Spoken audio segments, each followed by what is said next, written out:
So, good day, everyone. We are now presenting the milestone report of our group, the Group35, with the thesis entitled Antibacterial and Antioxidant Properties of Beta-Ficus gelatinus, methanolic extract from Bulusan, Sorsogon, Philippines.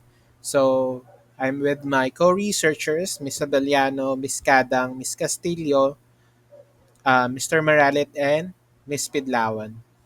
So, we are under the supervision of Dr. Maria Lourdes Ire and Ma'am Cynthia B. Mintu.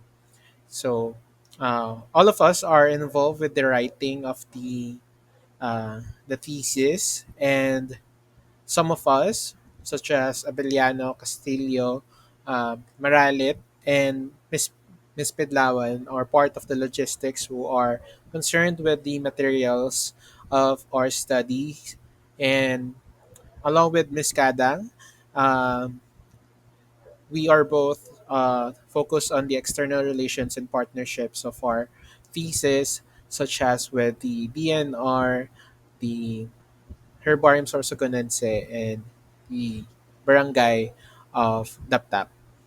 And the three of us, Miss Kada, and Mr. Moralit, are part of the inspector of the study. So that is all.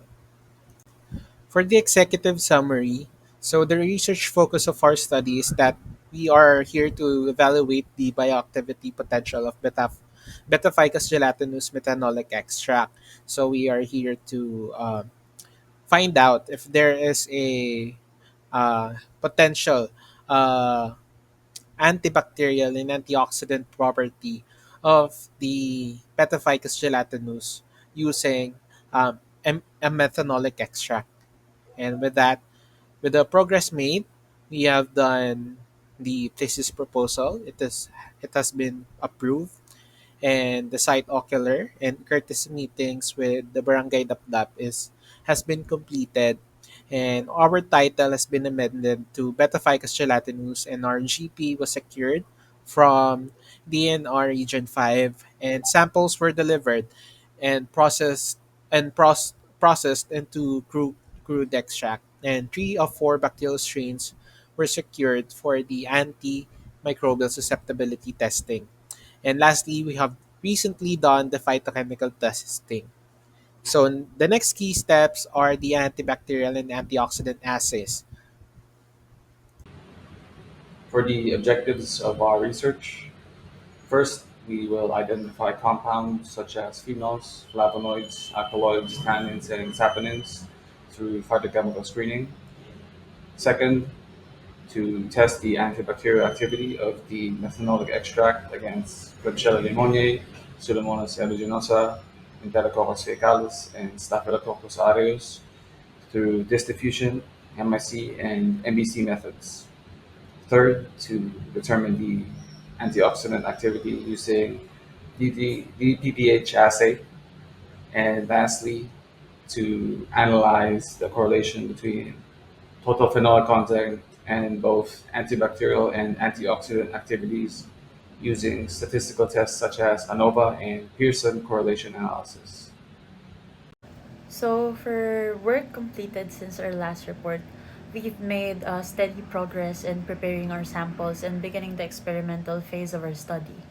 First, we amended the species of interest from Gracilaria gigas to Beta-Ficus gelatinus.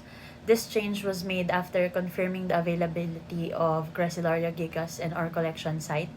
So we shifted to Beta-Ficus gelatinus, and we saw the potential of antioxidant and antibacterial properties, and it aligned with our research objectives. Next, our collected specimens were successfully transported to Manila, where we proceeded with sample preparation. The dried seaweed extract was extracted using methanol to obtain a concentrated crude extract, which serves as the main material for our phytochemical and bioactivity analysis. After extraction, we conducted the phytochemical screening, which allows us to identify the presence of various bioactive compounds such as phenolics, flavonoids, and alkaloids. The results will give us an idea of which compounds may be responsible for the antioxidant and antibacterial properties of beta-ficus gelatinus. For the data that has been collected in regards to the crude extraction, around 920 grams of powdered beta-ficus gelatinus was macerated in 80% methanol for 48 hours at room temperature with occasional stirring. After maceration, the mixture was filtered through cheesecloth and Whatman filter paper, and then concentrated using a rotary evaporator and a water bath at 40 degrees Celsius. Around 39.9 grams of crude extract was obtained, corresponding to a 4.34% yield. The extract was then stored in amber glass containers and refrigerated to prevent degradation. For phytochemical screening, results from testing showed that phenols and saponins were present, while tannins and flavonoids were absent. Unfortunately, the tests for alkaloids appear to be faulty and will be repeated for confirmation. For the challenges met and our solution, the approved thesis titled Antibacterial and Antioxidant Properties of Gracilaria gigas methanolic extract from Bulusan Sorsogon was originally designed to focus on Gracilaria gigas Harvey 1860 based on previous records confirming its presence in Bulusan. To follow our research timeline, we conducted an ocular inspection in early July 2025 at the Bulusan. However, upon field observation, the population of Gracilaria gigas was found to be lacking. Continuing with the species would risk obtaining insufficient samples and compromise the quality of our data. Because of this, and after consulting with Dr. Richard Dumilag and Dr. Aguirre and Ms. Cynthia Mintu, we decided to substitute Gracilaria gigas with Betaficus gelatinus. This species belongs to the same phylum Rhodophyta and is abundant in the same locality. It also shows promising antioxidant and antibacterial potential, making it a valid and feasible alternative for our study. We also encountered two additional challenges in the laboratory. The seaweed extraction process was time consuming and financially demanding due to limited equipment, so we opted to outsource the extraction to a professional service. Additionally, our Dragendorf's reagent was used for alkaloid testing was defective. To address this, we use alternative tests such as Mayer's, Wagner's, Hager's reagents. With these adjustments, the revised title of our study is Antibacterial and Antioxidant Properties of Betaficus gelatinus methanolic extract from Bulusan sorghum. These changes ensure that our research remains feasible, scientifically sound, and aligned with our original objective of exploring the bioactive potential of local red algae. So, I will now present the updated Gantt chart and budget status of our study. So, as shown on the left, this Gantt chart outlines our research activities from the second semester of school year 2024 to 2025 up to the second semester of school year 2025 to 2026.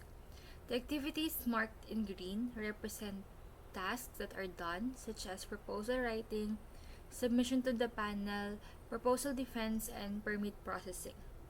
The yellow sections indicate ongoing tasks including the preparation and procurement of materials, specimen delivery, data collection, and experiments which are set to be accomplished this current semester. Lastly, the red portions show pending activities such as data analysis, manuscript writing, and final defense, which are scheduled for the following semesters. This timeline ensures that all phases from proposal to final manuscript submission are systematically planned and achievable within the set academic periods. On the right side is our updated budget status from the start of our thesis. Our total cost now is 62,940 and 50 centavos, which is roughly 10,490 pesos and 8 centavos per person. So here's the breakdown. For the data collection and permits, It costs 36,031 pesos and 50 cents. This covers the field expenses, sample collection, and securing necessary permits. For materials and supplies, it costs 12,938 pesos, which includes the laboratory materials such as glassware, culture media, and other consumables.